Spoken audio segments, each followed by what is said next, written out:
it gets more intense. The further you go, it gets more intense like this.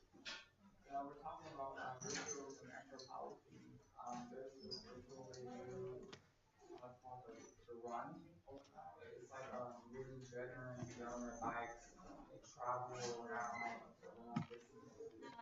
Oh, more. Yeah. Like you heard of this? No. So they're on a Harley, like on Manhattan, but it's memory of the Vietnam War. And basically, they go to this wall called So Vietnam War? This is the Vietnam War? yes, it's something like that, but they call it a run. Some people who were back to experiencing trauma in the war, whatnot, they go on this ride. It became really popular. That's what bikers call it when they take a journey on their bikes. They call it a run. Yeah, Typically. so the run, it's like supposed to be like a transformation of the mind, the body itself, and like it's a ritual. It's like a pilgrimage, right? Yeah, passage of life, yeah. And so yeah, that's actually. Fascinating. Yeah, I'll show you how to Cool. You've ever said similar things? Were they? You always wonder when people are saying similar things, if they've been like listening to the same stuff, reading the same stuff, or when a whole bunch of people get the same thing, but they have no contact with each other and they have no common sources. Completely different angles, but people come up with the same stuff. You go, okay, no, never look at that. It's like calculus. Newton came up with calculus at the same time as Leibniz.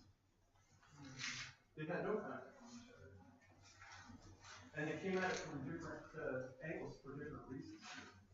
Which is, it's like, okay, that's weird. All this time and all these serious mathematicians for thousands of years.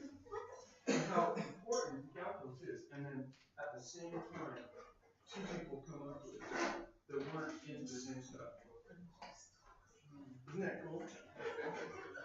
Not sure why.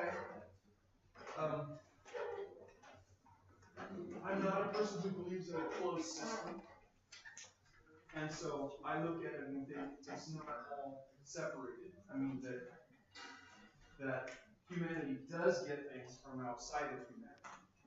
Prophecy. And inspired music and that sort of thing. It's not just Bible words that get inspired. I think that some of the composers that are given music already written in their head, even little children sometimes who are given these complex symphonies that they don't even understand musical mechanics in there. They have these full symphonies they're hearing in their heads. Like, that's not, I don't actually see that as something that the Bible is just coming up with. I'm doing the best I can to study as far as I can into the brain science to try to see if I'm silly and superstitious about that. But the more I study, the less I think I've been superstitious. Well, let's pray, and we're underway. Happy Friday. Happy end of the week. Happy almost Sabbath. It's coming. And it already feels like it should be Sabbath. I know when you woke up this morning, you were thinking, this is a good time to open the window, pull up the covers, and pretend it's the weekend. There's someone else who makes the hot chocolate.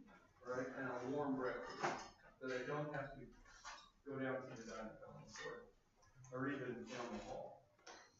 Let's pray.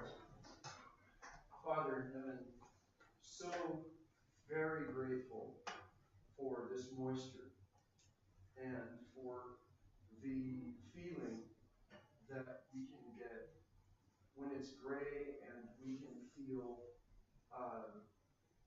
like the year is moving along toward the winter, that the world around us is being watered. May our inner world also be refreshed and hydrated. Pray this in Jesus' name. Amen. So, we're on this giant rock above the tide pools at Mirrorwood. I can still uncomfortably feel the results of the various forms of hazing to which I had been subjected within the last couple of hours at the beach by really big guys. In my defense, I will say that they got wetter than I did.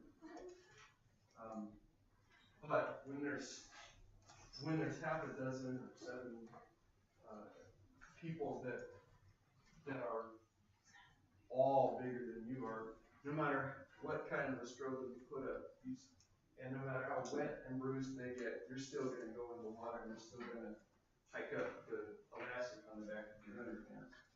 And that in fact was characterizing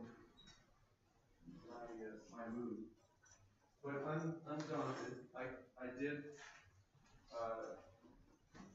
did restore my composure and informed the object of my affection that eventually she and I would be married. And she, at that point, questioned her taste and whether or not she had maybe opened up a can of worms that she shouldn't have. But she, I found, had been scheming since she met me among a group of my peers when the 8th graders kind of were moving up to youth Sabbath school. And I was a visitor at Carmichael Church. And outside the youth chapel lobby area there on the way to church, an older friend, 1 year older, introduced me to a number of his friends that were upper classmen. And she was among that group, and she said, when I stepped forward and shook her hand and said, pleased to meet you, she said, oh, that's it right there. She felt something significant. So I just cut right to it. I absolutely have never been characterized by tact and diplomacy and sort of poker playing. It's never been my character. I just have usually said it right out. That appointed me with several principal's offices in my school career and made it difficult for me to function smoothly as a cooperative student a number of times, but I just plain said it. So I was thinking it, and I told her what my thoughts were in the matter, and she said that she thought I might have a screw loose at some time. So I said, that's okay, doesn't have to happen right away. I'm only 13. I have to be at least 18 in order, to get married. Don't have to worry. And so she was then, for the first time in a couple of months, a month and a half, questioning her taste. And we made our way, as it was starting to get toward sunset, we made our way across the beach and up to the grassy area where there were picnic tables, where folk were preparing for feeding that, because I can't stand them, that plague of an Adventist young people's dinner. What do you always feed Adventist young people when you want it to be easy and you only make them one thing? Haystack. Man, I loathe haystacks. They're so foul. They're so foul. And it was before nacho chips. It was Fritos, man. Fritos are nasty. They're nasty. And so here we are, Fritos, and I hate refried beans. I like refried beans. I like just beans, but when you make them all refried and you put shortening or lard or whatever in, they're just foul. So there's just nothing I like about that except the salsa. And I don't like tomatoes. I like lettuce, but do you think they had any salad dressing so you could have lettuce properly? Oh, heck no. So here I am, annihilated in my dinner plans, because it's not a big pot of spaghetti. Would it be any harder to just make a big pot of spaghetti? No, it's haystacks. So it doesn't even smell good, even to me. You know? I like the cheese, but again, cheese and lettuce with absolutely nothing else on them. And I didn't like sour cream either, so there's just nothing for me. And I'd already eaten my lunch. So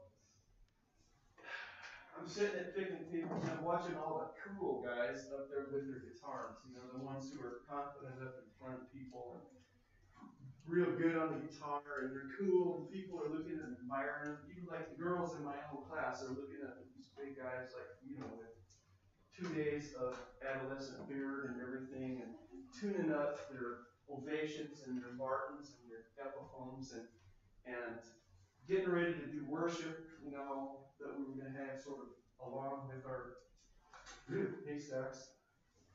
But there was a natural kind of a stage area that the grass grew up onto a hill, like, and there's sort of a flat plain, so it's kind of like a natural amphitheater kind of thing.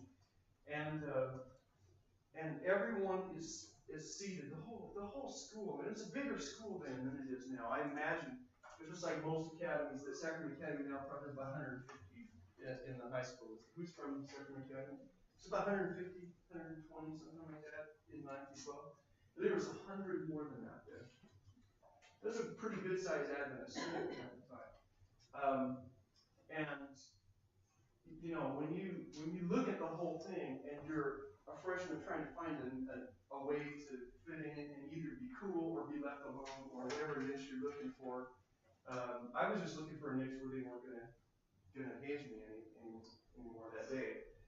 So I'm already kind of embarrassed. They're making comments about people when people like come from getting their junk on the bus and coming over and looking for. They're making everyone's kind of in a raucous mood and everyone's kind of teasing everybody. And right off to the audience right of the area where these guys are tuning their guitars. I mean, just for ambiance, I guess, are these two blue old school porta potties. You know, here's all these cool guys with their nice guitars and very stylish looking after the beach clothes, and they're tuning up, and just for effect, there's porta pots right there. And so I watch a couple of people that kind of make their way up there, and everyone that goes up toward the potties is going on stage to go into the potties. And the door is actually open toward the audience. Come on. So everyone who goes up there is subject to every moronic, like junior high level bathroom comment that has to get made loud so everyone can hear it and left. I hope everything comes out okay. You know, people come out, they say, did you file the paperwork? You know, and everything you can imagine, silly nonsense. And I'm sitting there going, man, I'm really glad I don't have to go up there. And then that's that. But wait a minute. Yes, I do. I'm not doing that. I will wait until we are all the way back in Sacramento. And in about 5 more minutes, it was clear that I was not going to be waiting until Sacramento. So I'm going, it's probably worse than getting a Melvin on the beach, you know? I get up and I start toward the stage area. And as I'm walking up there, they don't even have any new bathroom jokes. They just tell the same ones they've been telling like 3 or 4 times already. It's like, tired, guys, tired. I was glad I wasn't first, but it was still marvelous. You know, I can feel my face flushing because everyone is thinking about me going there where you can't flush. And I'm going in there and I can hear people laughing and making fun of me and everything. And I had a pretty substantial red afro, and they were making comments about my hair and everything, and freshmen this, and do freshmen go to the bathroom the same way as everyone else? And so finally, I go in there and close the door, and I'm like, gee, man. And then I hear all kinds of laughter and everything.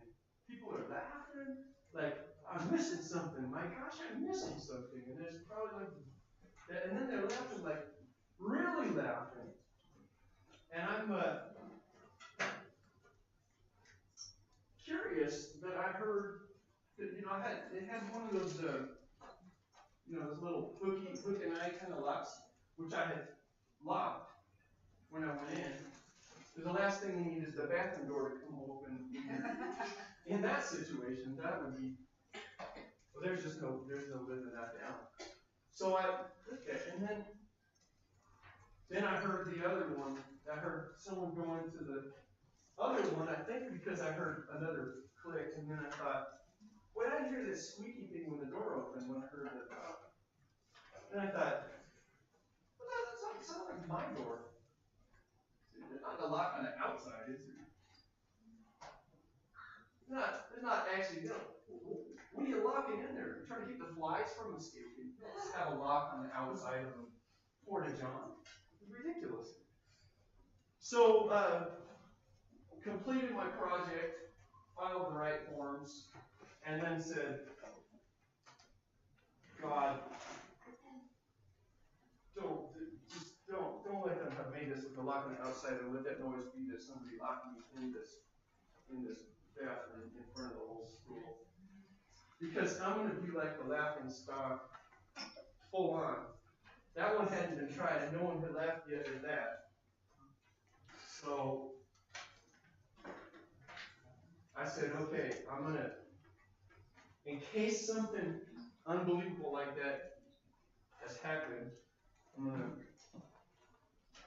to push slowly and quietly. So if I feel any resistance, then we'll draw back and reevaluate and make our plan. So, push just barely. I can't push it at all. It doesn't go anywhere. And I said, nuh-uh. And I could just hear it going, click a little bit, and I'm going, to what end? Would you have a hook on the door on the outside? Surely there's no time when you want to lock somebody in there. Well, except this one, I guess. Now, I stood back and I said, okay, now, just think this through. This is bad. This is really bad. In front of the whole school. And now I can hear that there's complete silence. The entire student body is entirely silent. Not even chattering or banging pot lids or tuning guitars. Everybody is quiet. And I'm going, don't let them be looking at this door out here from outside and contemplating my circumstance. I'm looking at the thing and I'm going, there is no other way out either. It's like one piece. And so I thought, okay, if you panic and get ridiculous, and you have a tantrum in here, or you flail or anything, that's going to be the most delightful for everyone else. Don't do that. And so I said, don't panic, stupid. And I pictured, okay, I know what would keep my cool intact and my mystique. What's going to happen here is, I don't lift weights for nothing. I'm going to make it look like on my way out, I didn't even notice that anyone locked it, because I'm going to knock this stupid door off of its hinges so that it opens this way, and then stand on it like, what? And then everybody will know who they don't lock in the blue bathroom. And so I said, I've got to get a little bit of a run here. It's only about this wide, so you can't get that much of a run. So I'm going to hit it as hard as I can, and it's going to it's fiberglass and all that, so it's going to just pull the hinges right off if I hit it just right. And it has to happen just like that. So I plan the whole thing in my mind, and I still think I can salvage this. We can turn this around. It's going to be good. Instead of looking like a jerk and a little fool, I'm going to look like Hercules or Sinbad or something tight in my belt. Who dares? That's with a mighty person.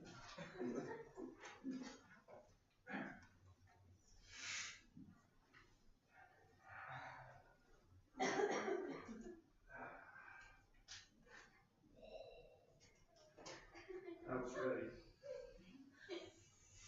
Bam! Very loud noise, lots of sloshing, horrible odor,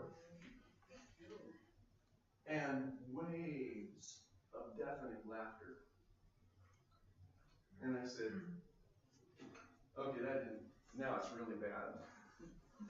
Now you look like a little fool. Just, okay, think, don't panic. And then, like watching someone else, I had this spectator's view of myself panicking, banging on all four walls, which I was doing.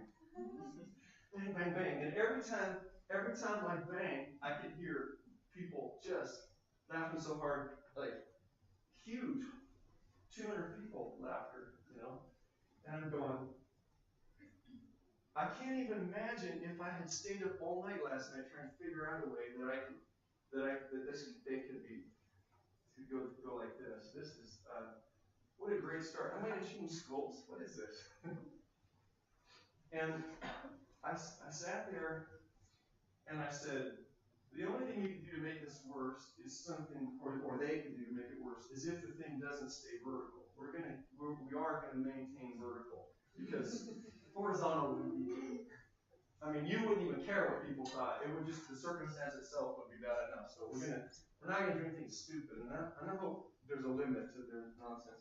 And then I heard them just laughing their head off, and I'm going, if I could just, well, I'm not going to call it that hole, but if there was another hole that I could throw in, just not in that hole. I'm not telling you I'm there, but if I could find another hole, I couldn't even find a hole except that one. And I was just about to cry like a little baby. And, I had this terrible feeling in my stomach, and everything was shaking like I was in front of 1 million people. And I was like, I mean, there is no way out of this. And I thought, well, certainly the faculty is not going to let the buses be without me. Obviously, you are coming out of here somehow. And I thought, well, the longer I'm in here, the better. No, that's not true, because, then you'll have the faculty coming to check on you, like maybe you've hurt yourself or something. It's going to get even more terrible. And I sat there and my thoughts raced so much, and I felt so mortified, so overwhelmed with embarrassment and fear and social pressure. And then I prayed in the potty. I prayed in the potty. And I had no sooner started to pray than I heard another bit of laughter. And then in an instant, just like something, if you cut something that was under tension and it moved a completely different arrangement, in just an instant, I pictured myself outside instead of in, sitting at the picnic table. If anybody else, even my friends, had been locked in the porta potty, and I said to myself, wait a minute, this is hilarious. This is really funny. And I would be laughing the most raucously out there if someone else was in here. This only bothers me because it's me that's in the potty. If it was anyone else, I don't care if it was the principal. I don't care who it was. I don't care even if they were crying. I'd be out there laughing. But I'm not laughing because it's me. And everyone else is enjoying this. I can hear the faculty laughing. Everybody else, without exception, is able to appreciate that this is fun. except me. I'm missing out on all that joy. And in an instant, I started to laugh with everybody else.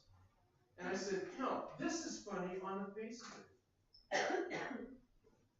And just like that, worrying that somebody was laughing at this person or another person was not an issue.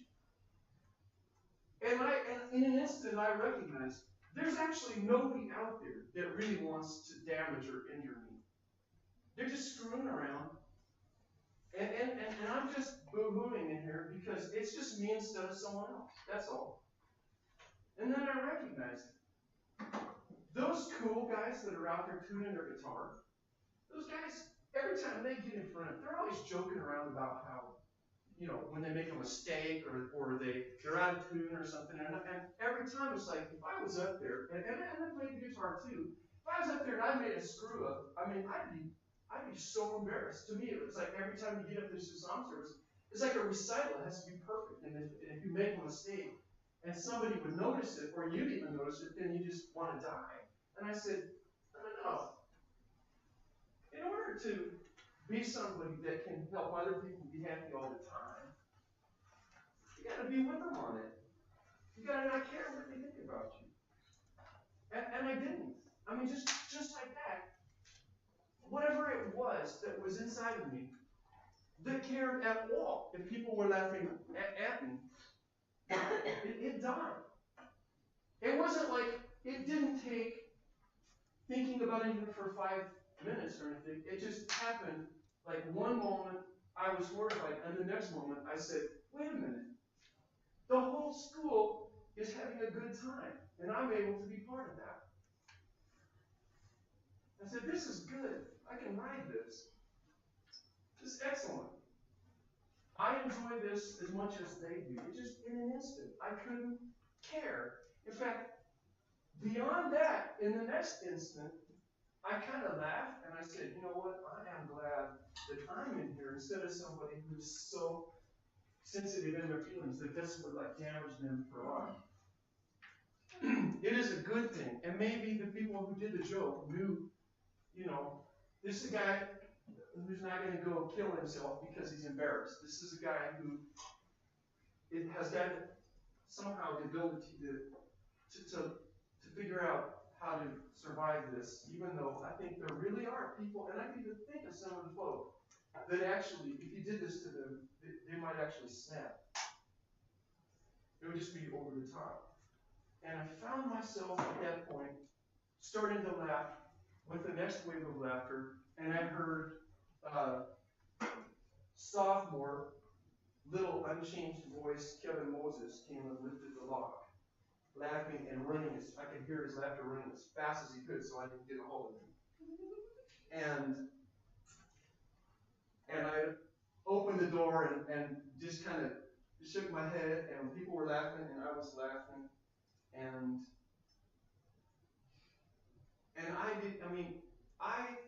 it didn't matter to me that people were repeating now for about the 5th time the same potty jokes as I made my way back to sit as far away as I could from where they were preparing those heinous haystacks. And the strangest thing, I knew that I would never again, ever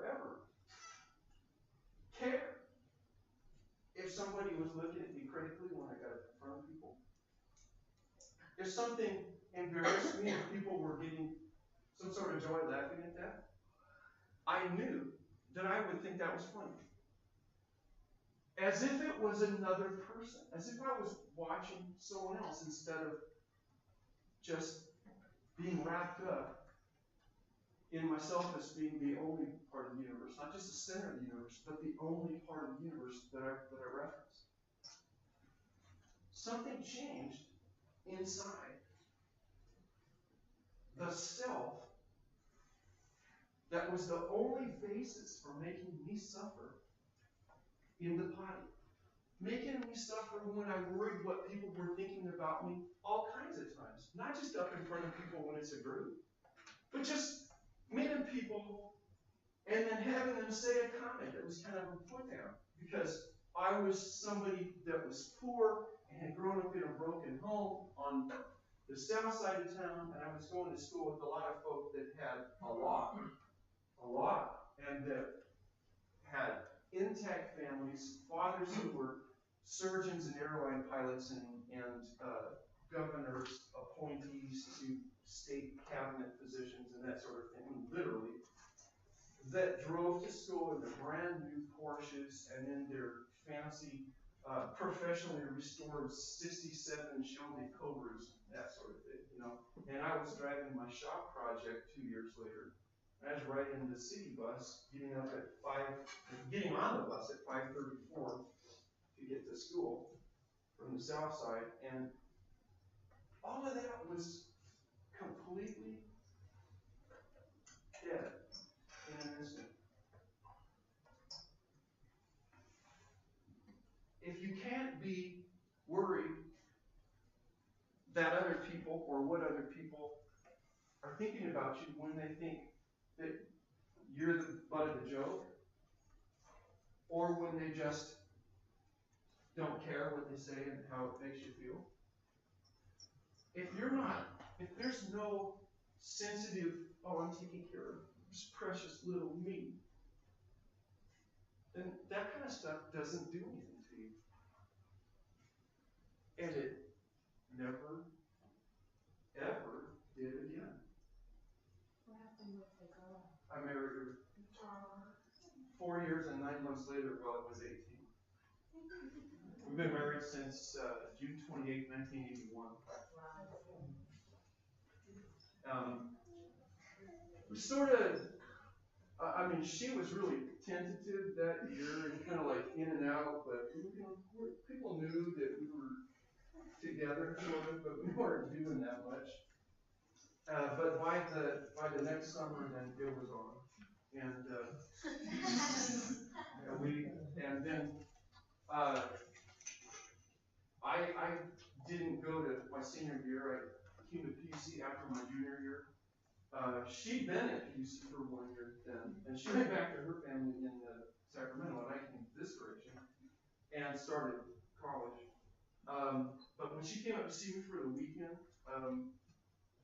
actually she raised the issue and said, you know, there's like, when you're here at college, just as easy as living in the dorm, we could get one of those apartments, you know, like Brookside or Fort Place or whatever. And I said, not until I'm 18. I was 16 then when I started. So I said, not until I'm 18. But then we made plans to get married right after school was out in June, the year that I'd be 18, my second year in college. So you graduated early and you got married your sophomore year in college? Well, actually, I had enough credits that I was a senior. I went in the summers and I had already taken some college while I started after 8th grade to do college stuff. And I did some more while I was still in school. And so, yeah, we got married after my second year in PUC, after her third year, and we lived in Court Place. Does anybody here live in Court Place? What number? 66. We live in 62. Little tiny house in his house. Little tiny house. Little tiny house. Yep. And then With a kid, right? we lived there for 3 years.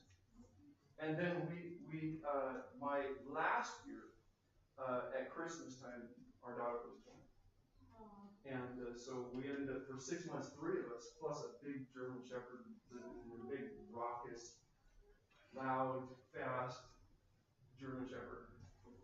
He raised circles around, you know, I could go 2 body lengths and 2 body lengths.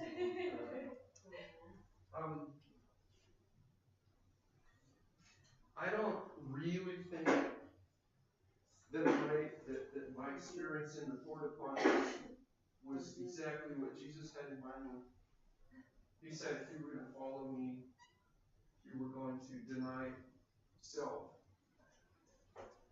But at least in my life, it caused it to happen in an instant. Not once and for all, but a major plateau, like a jump. Because it's like an onion. It keeps happening all through life. You get something else where you realize that you're just a selfish pig, and then you come to another thing. It's not once and for all when it comes to uh, getting broken down in terms of your selfish character. It happens in increments. And, you know, before the porta potty, if Jesus came, or if I died, I wasn't going to go to hell. But life has been so much better since then. It gave me so much in my life. At Sacrament Academy, they didn't say SA, Student Association, they said ASB, Associate Student Body. They elected officers every semester, like for half a year. You know, so I don't know how to do it anymore. But they'd already selected the SA officers, of course, before spring was over the year before when I was still in 8th grade. But they had elections for the second semester, and I ran for Sergeant at Arms, and was a Sergeant at Arms. My freshman year, for the student body, people knew who I was.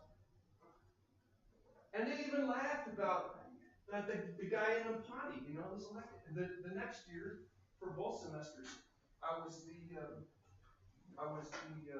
religious vice president with a partner. And then my junior year, I was the first non-senior to be the Student Association president, ASB president.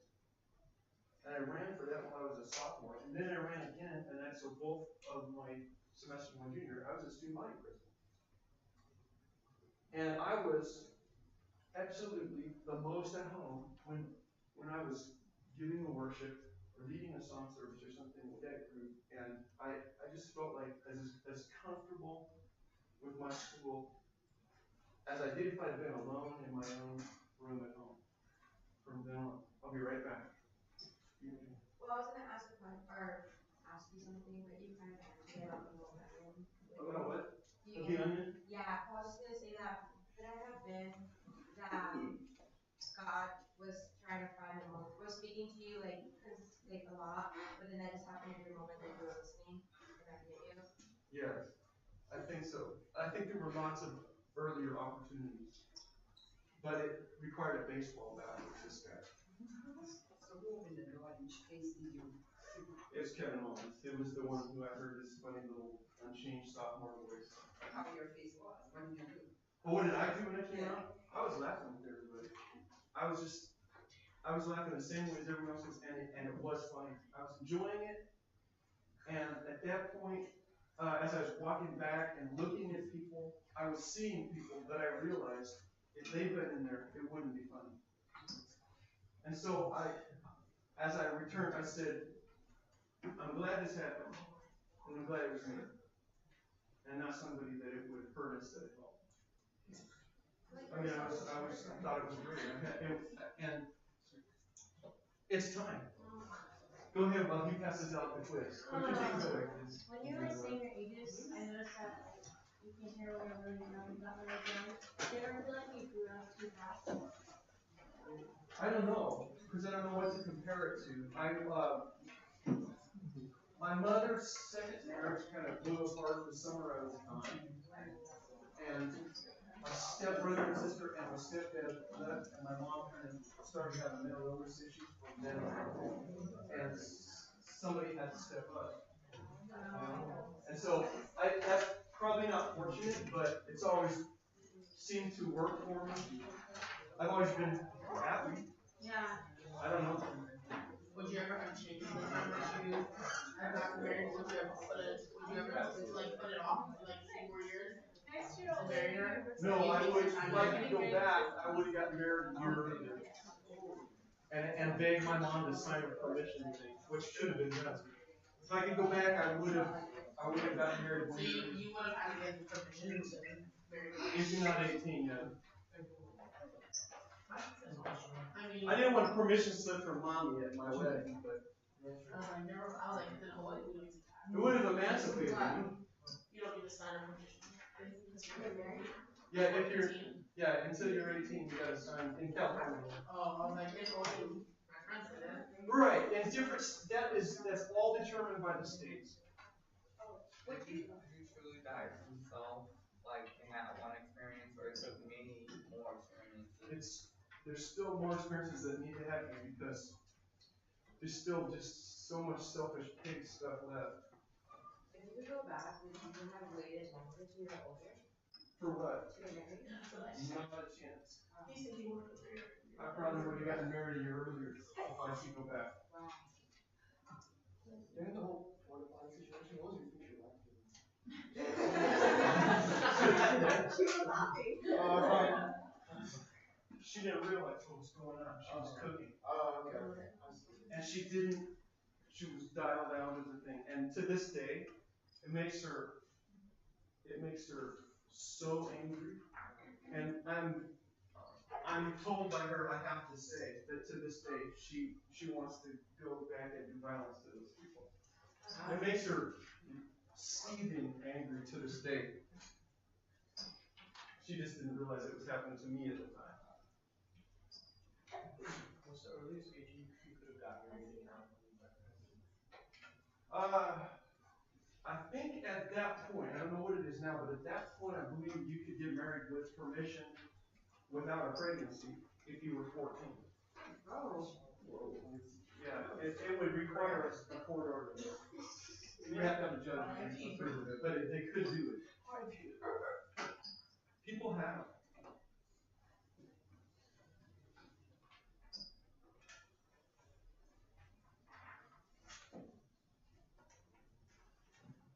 I hope this fairly reflects just, did you read it and get anything out of it, and were you listening? It's not meant to be tricky or heinous.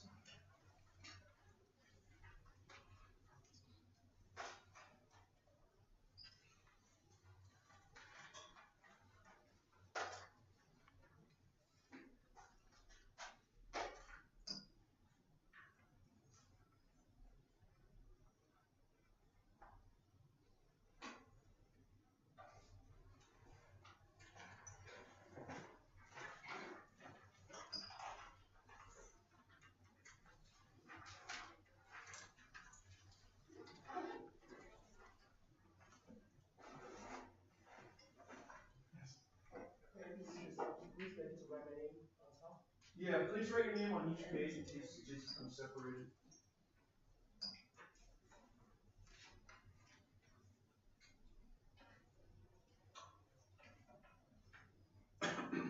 And when you find errors on the thing, the first person to point out an error on the thing, of course, that's a curse dollar for you. So help me proofread it. Help me. Spirituality I, according to. Yeah. Oh, you got one.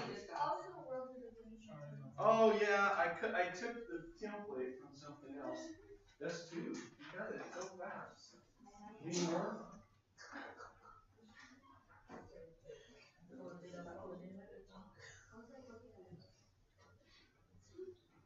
Think of them as Easter eggs. Sometimes I leave them in so that you can get another chance when I cut and paste the question onto the midterm. Because I'll tell you right now, every question you have in your hand right now is going to be on the midterm, period. Yes. Yeah. And then you can use them as study material. You will go. You will definitely get them back. That's on him. Jose is the man.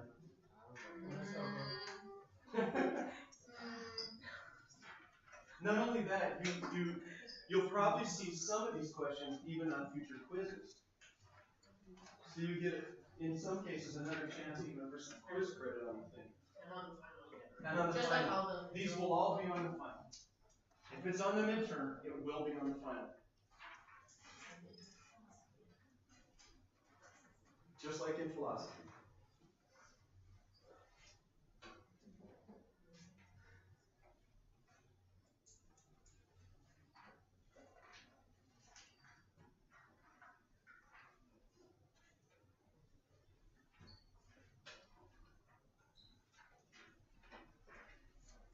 And I apologize in advance.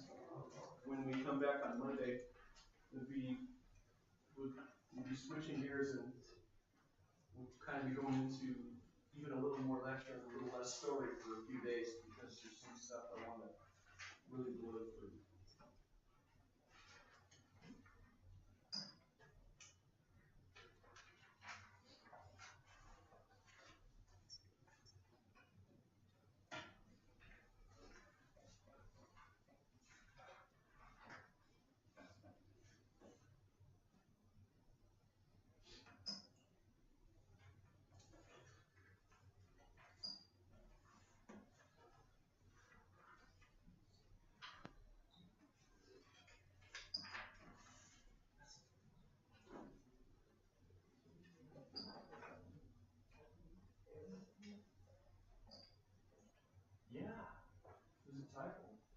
number 9, is it B?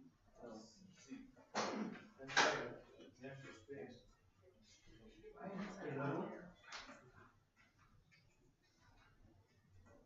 Wow, same kind of silliness. Number 10, F has a typo also.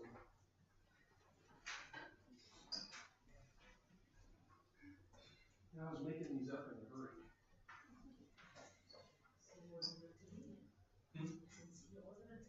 That's right.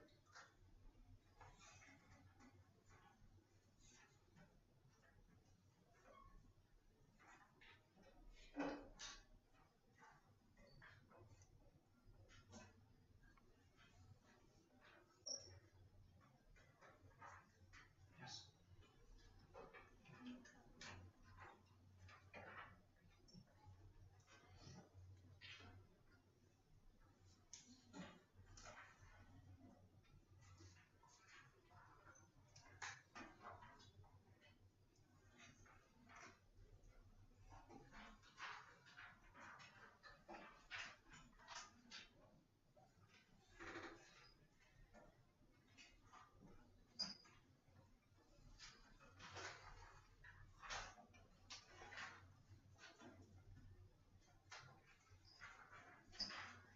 Yes, in number 7D, the end of the second line in that response, the word physical should be physically, and then there should be a comma after it. It's not you, it's me. It was me.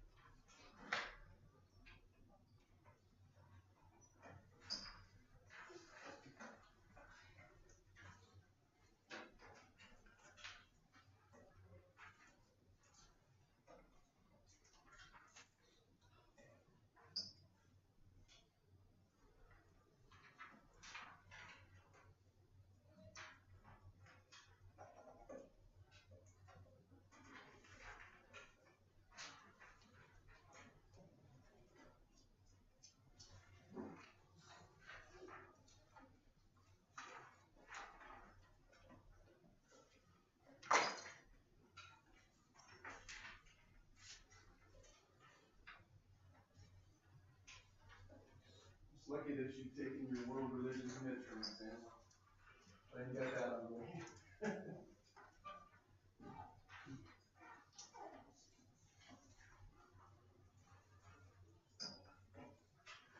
As soon as you are done, you can give to the TA the quiz, and I will wish you a most outstanding rest of Friday and a wonderful Saturday. Look forward to seeing you Monday. If you're not done, report me until you are. Don't worry, don't rush. Do what you need to do.